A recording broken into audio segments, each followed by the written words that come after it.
The world unfolds differently for each of us. Why? Where do the rules come from? Within each of us, there is a unique philosophy shaping our thoughts, beliefs, feelings, worldviews, and actions.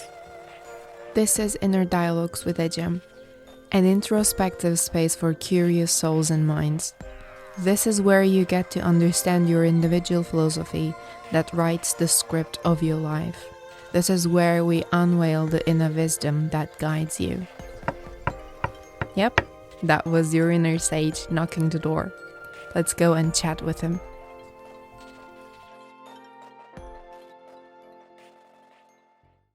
Hi, it's Ecem.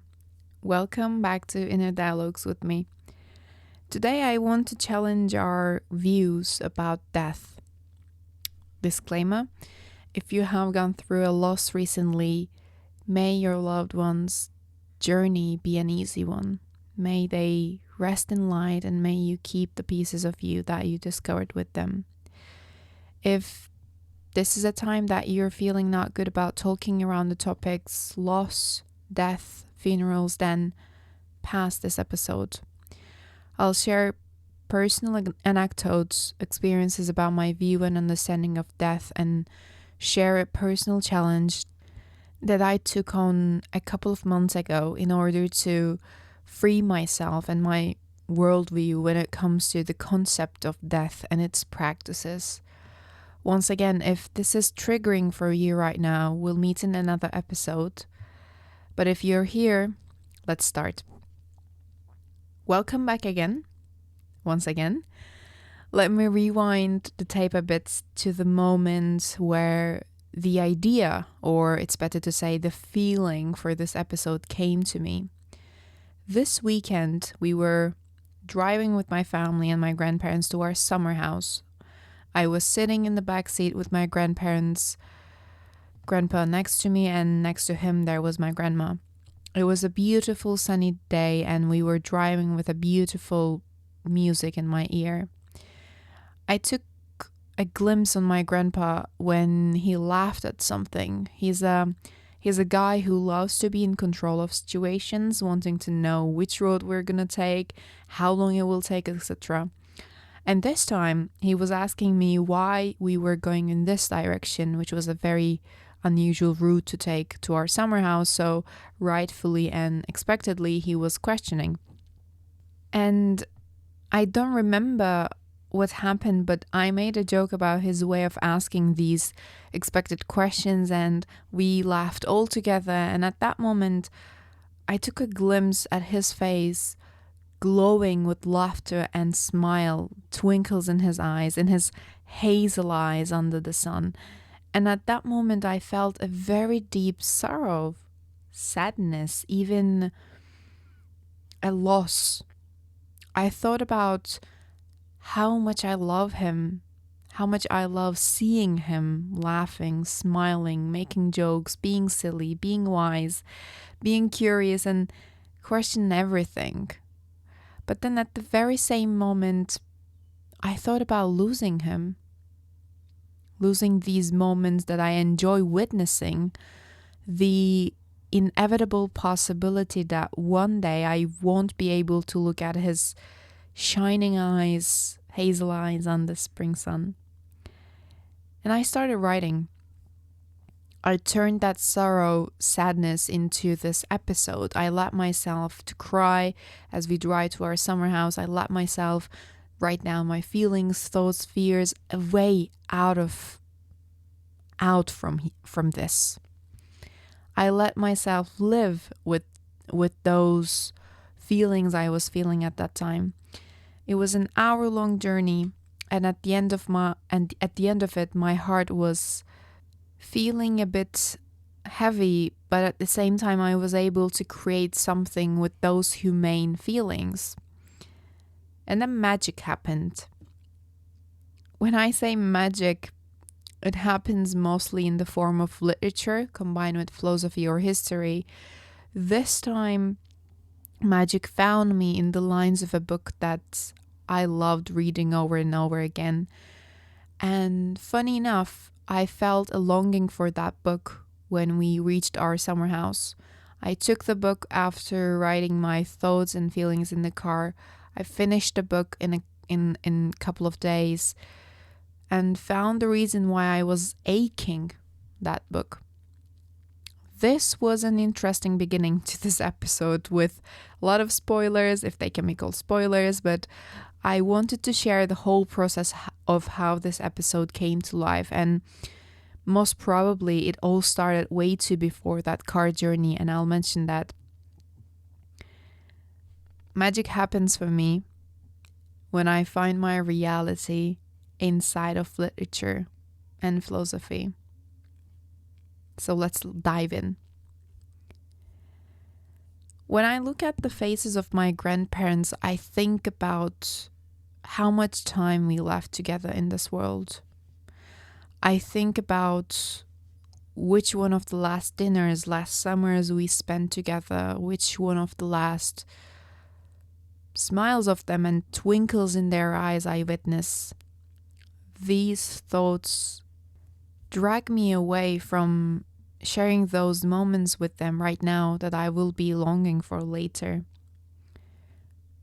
One of my colleagues, old colleagues, now a precious friend of mine, once told me that she recorded conversations she had with her grandma before she passed away.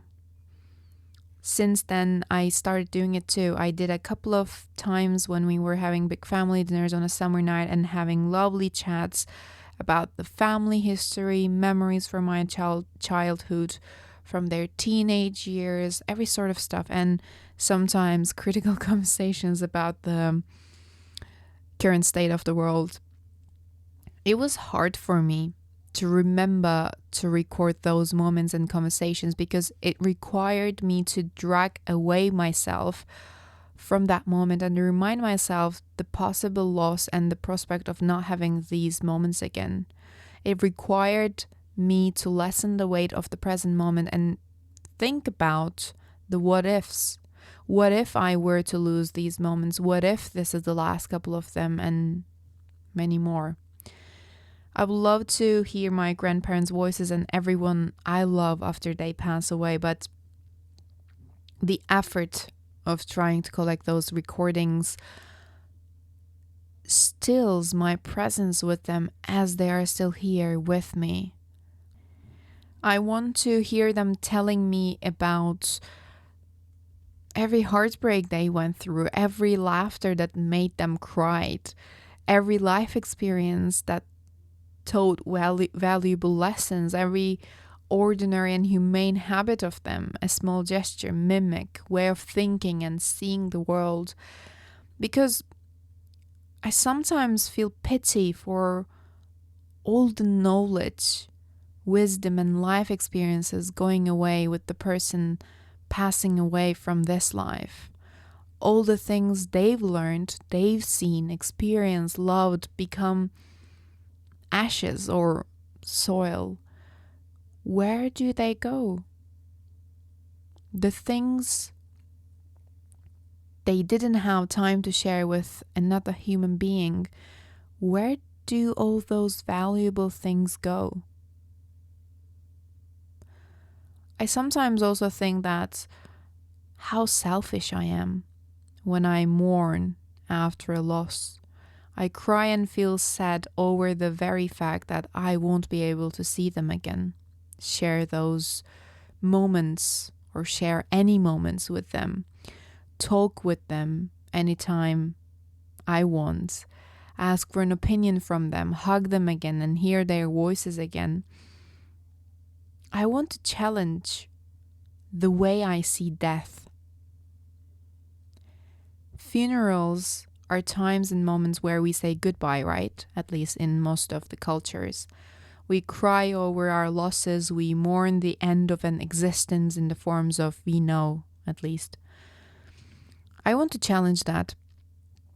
I want to see funerals or death as celebrations of a fully lived life. I came to this new realization and a possible new definition of death and funerals in a beautiful conversation we had with one of my old colleagues that I mentioned a moment ago, and an Irish project partner at that time. He asked us, what's the difference between an Irish wedding and funeral? I thought, what a weird question it is. How can we put a wedding and a funeral in one pot? Then he gave us the answer because we couldn't come up with. There is one more additional drunk person in a funeral than a wedding. This weird and eye and mind-opening question led us to a whole conversation about death, our traditions around our funerals, and our understanding of death in our cultures. This whole conversation led me to question my understanding of death, which was heavily fed by divine punishment, or the concept of God or Creator as a punisher. And at the end of that hours-long conversation, I told them that I want to change how I practice saying goodbye to and witness the last journey of a person. I want to celebrate the time they spent here, all the memories they created, all the experiences they gathered in their backpack, all the wisdom they cultivated, the joy of a life that has been lived. On that day, I honor their existence. I want to play the songs they danced to, they cried to, they lived with. I want to eat the foods they enjoyed eating. I want to see their photos when they were creating their lives through a chain of little moments. I want to hear them from the mouths of others who were with them in those memories. I want to cry and dance. I want to dance as I cry. I want to see the books they have read, which kept company to them. I want to see which clothes they were wearing when they were graduating from high school or uni. If they had a partner, I want to hear their stories. I want to witness their lives from all these different perspectives.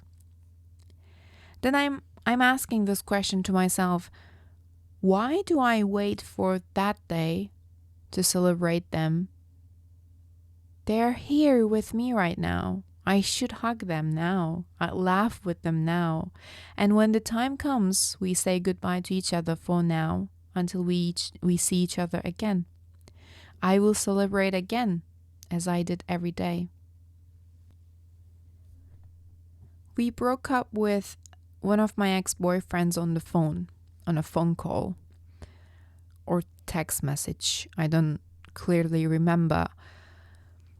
Although it was a stormy breakup period, when we finally decided to end it, the reality hit me at that moment with this question.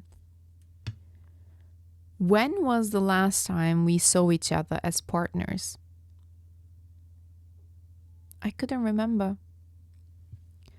And maybe it didn't matter that much. What mattered was that we didn't know it was our last time together as a couple. That was the last time we held hands, kissed and hugged, but we didn't know. I couldn't remember when was that.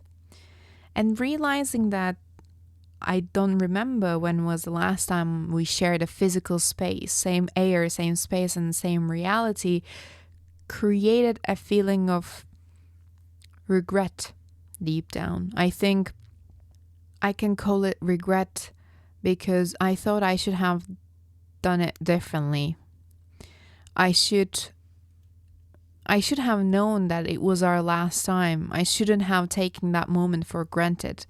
And regret was followed by a sense of loss, more like sorrow, a deep sadness, because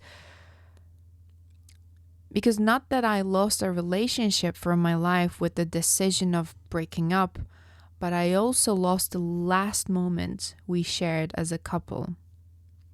Similarly, we don't know when it is the last time that we see each other, our partner, our loved ones, our mother, dad, grandparents, whoever it is. We don't know if that moment is the last one, and You know the cliche that live every moment as if it is the last.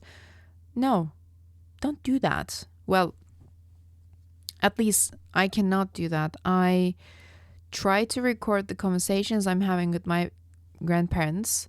I couldn't keep up with it, although I wanted to. It created a sense of loss within me without the actual reality of a loss. So if I were to live every moment as if it is the last, that would create a mourning inside of me. So what's the way out from here? I think I found an answer as I was reading this heart-touching book series that I always loved going back and reading again and again. It's the Shadowhunter Chronicles by Cassandra Clare. There are a couple of lines that stuck with me as I was reading again a couple of days ago. If you have already read one of the books from the Shadowhunter Chronicles, you'll understand the term Parvati. And it will touch your heart, I'm sure, but if you haven't, no worries. In one of her books called Clockwork Princess, when two Parvati were saying goodbye to each other for the rest of their lives, they said the following words: "I'm leaving, but I'm living. I will not be gone from you entirely. When you fight now, I will be still by you. When you walk in the world, I will be the light at your side, the ground steady under your feet, the force that drives the sword in your hand."